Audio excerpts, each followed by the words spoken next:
Sau thành công của cua nâu phút mốt, anh chị ủng hộ em quá trời nên em thừa thắng xông lên. Gà ủ muối công thức độc quyền của món ngon phút mốt chính thức được lên sóng. Nhìn đĩa gà ủ muối này có quá xuất sắc không anh chị nhờ?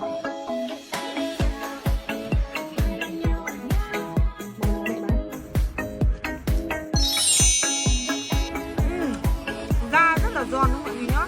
Vị rất là thơm, rất là ngọt mà nó kiểu hơi cay cay, kiểu như Anh chị ơi, anh chị nhanh tay mua gà ủ muối của bên em sẽ được tặng kèm nước chấm độc quyền của món ngon phút mốt và rất nhiều những ưu đãi khác anh chị nhé. Tất cả sản phẩm đều có sẵn tại Món Ngon Food Mode. Liên hệ ngay để đặt hàng. Đừng quên nhấn like, đăng ký và chia sẻ.